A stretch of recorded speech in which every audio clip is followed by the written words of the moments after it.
here after Colorado's first preseason practice. Brian, it turned out to be kind of an extension of Pac-12 Media Day with Charles Kelly speaking to the media. Kind of a miscommunication here at the University of Colorado in terms of the media. Media showed up and practice had concluded long ago, and so that was it. And most of the media didn't get a chance to talk to Coach Kelly. I'll have a couple comments on that. I walked up I was here a half an hour before we were supposed to be here, and I even missed the beginning of that. So he had a few comments there. Just your general feelings. Obviously, we'll get this out of the way and talk CU football. That's what people care about. But obviously not ideal for the first day of preseason camp. Yeah, at least media-wise, a tough start to camp in the, you get a text while you're 15 minutes away saying, oh, they're already going, sorry. And so and it is miscommunication, but yeah, disappointing from the media side of things that didn't get anything out of today. And but hey, it's going to be like that, I think, sometimes where with Coach Prime, that like it's just going to be day to day, like how's this going to go? And so we'll see. Hopefully it's a little smoother as we go along, but tough first day for media. But the fans are excited. You watched the well-off media in some of the videos behind the scenes, and there's always been a very stern tone, I think, especially early on as they were trying to weed out players and see if they could cut it with this new staff. And now it's almost, and this goes in line with what Charles Kelly said today, and we'll get more into that, but there's a strong emphasis on shut out the noise at this point.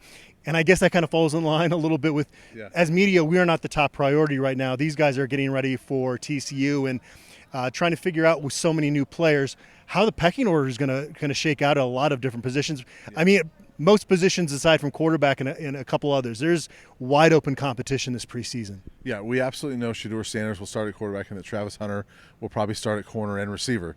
Aside from that, who knows? And we could probably pencil in guys like a Shane Cokes, right? That continues to get, and you were telling me before that was one guy you heard mentioned, that Shane Cokes continually gets mentioned as a guy that okay, this guy might be legit here. But yeah, I'm very curious as we go throughout this, how are these competitions going to shake out? Because I think it's wide open, like you said, at every spot. And secondary I think is really intriguing. I think the offensive line is really intriguing because I think I had a projected starting 5 offensive linemen for a video I did last week, but I'm looking at the guys I have as the key backups, and I'm like, well, I can see that guy starting though, and I can see that guy starting, and so I think there's 8 or 9 guys that could start on this offensive line, and secondary is the same way. There's about 4 or 5 safeties that I could say, that guy could start, but there's only gonna be 2. Exactly. So. Safety is, to me, the most wide open competition. Now, I wrote that, and then somebody took that and they put a headline that Shiloh Sanders is not guaranteed to start here as a clickbaity deal. That is definitely not what I was putting out there. Yeah. It's that they brought in all these safeties that have started in the past. And even a guy like Roderick Ward down in an FCS level, he didn't transfer here to sit on the bench. So My point was that there are a lot of guys in that safeties room that have played a lot of football, that have started a lot of games, and I don't think going into preseason camp you can say definitively with any of those guys. Now, who has maybe the best chance of all of them? Shiloh Sanders, Cameron Sumlin-Craig, Trevor Woods. I think because of Shiloh's pedigree and then the fact that those other 2 guys were on campus for spring ball. But that could change. That's definitely not a strong in-pen type of prediction. Right, and Miles Slusher was a part-time starter at Arkansas. He had some injury things, but when he was healthy, he was starting. We've heard that Vito Tisdale was going to be in the running to start at Kentucky, and so Roderick Ward you mentioned. I mean, that's 6 guys right there that we're talking about. Travis J. Does Jacquez Robinson play safety? You just keep going, and even Jaden Milliner-Jones as a true freshman coming in here after rehabbing an injury, you can't expect him to play, but even he looks good in the summer strength and conditioning program. Yeah, so I think they're deep in. One thing that Charles Kelly told us at Pac-12 Media Day was, look, he goes, if we've got a ton of guys that can play, we're going to play them. And so I think that could be one thing that we see more so than in the past, is that maybe there's more rotation. And you might have, say, Shiloh and Cameron as your starting safeties, but Trevor and Roderick get in there, or Miles gets in there, so you can have a lot more rotation than we've seen in the past. Last year during preseason camp, I want to say we were about a week in, and I'm not going to do this all fall. I'm not going to just keep throwing the last staff and former coaches under the bus, because it's time to turn the page. But in terms of safety, and we're kind of sticking there because we semi-talked to Charles Kelly today, and that's his position group. Yeah.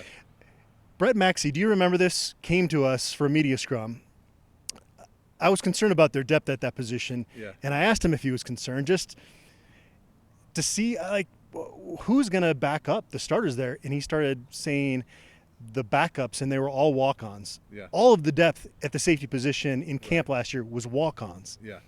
And there's some good walk-ons in this program. That's not a shot at them, but just to kind of show you how much things have changed, especially at that position. Yeah, for sure. And you can go down the road or down the list and a lot of different positions on this team. And I remember last year, the narrative at this point in time was, boy, I'm not sure the quarterback depth at this school has been this good in a long time.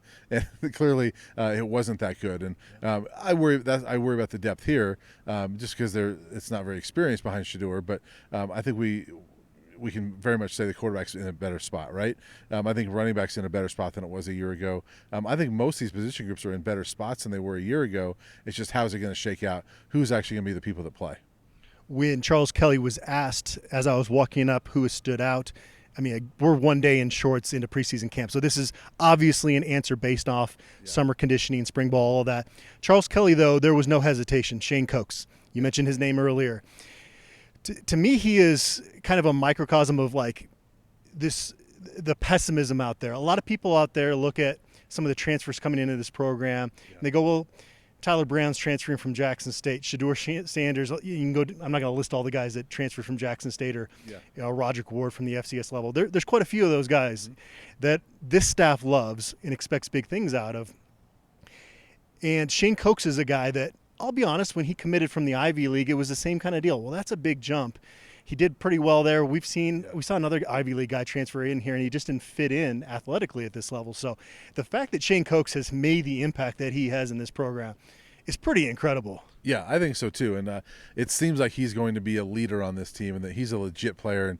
And you stand next to him and like he's a big dude, and and he's got a D1 body, and so you look at him and say, all right, if he's really this good, he keeps getting mentioned, he must be a legit player, and so he is one of those guys. There's so many of the players on this team, like you mentioned, that are coming from these lower levels, and you do wonder, well, how are they going to make this jump? But what I love about this group is that there are a lot of guys like Shane Cokes that they're hungry, right? And if you get a bunch of guys that are hungry at the same time, then all of a sudden the competition's better. All of a sudden the team's better. I think a guy like Shane Cokes can really, drive some of that competition at his position group, but also be a leader among the whole defense. And so I think it's kind of exciting to see a guy like that. Yeah, and just to finish out that point, on the optimistic side, folks have seen the behind-the-scenes stuff, unlike previous years here at CU, and so they have seen those guys competing, and that's, I think, why you've got this massive difference in terms of expectations with this football team. Yeah. It's wild, Brian. I've never seen – usually there's kind of an optimism or a pessimism generally riding into a preseason with the Buffaloes. This year it's just all over the place, and those closer to the program seem to be the optimistic ones, and those pessimistic are the ones that kind of more on the national scale, at least from what I've witnessed. Yeah, for sure. And there's certainly obviously Coach Prime fans that are following this team now, and they're the optimistic ones as well because they believe in him. And there's no reason not to believe in him. But I think there's also some of us that have been covering this team for a long time that you're like, well, let's see, because some of the messaging is similar to what we hear all the time, right? We hear every year at this time, like, hey, this team's going to be really good. I mean, I remember 2 years ago, and I'm not criticizing this player at all, but, Brendan Rice, at Media Day, said, we should have 3,000-yard receivers. Like, we're that good.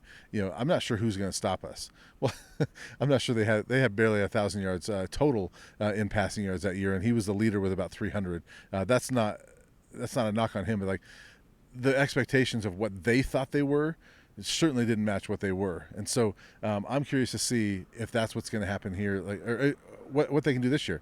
Are the expectations going to match what they believe they are? If they can, this is going to be a really fun football team to watch. Yeah, and the great thing is now that we are into preseason camp, we don't have to wait a whole lot more.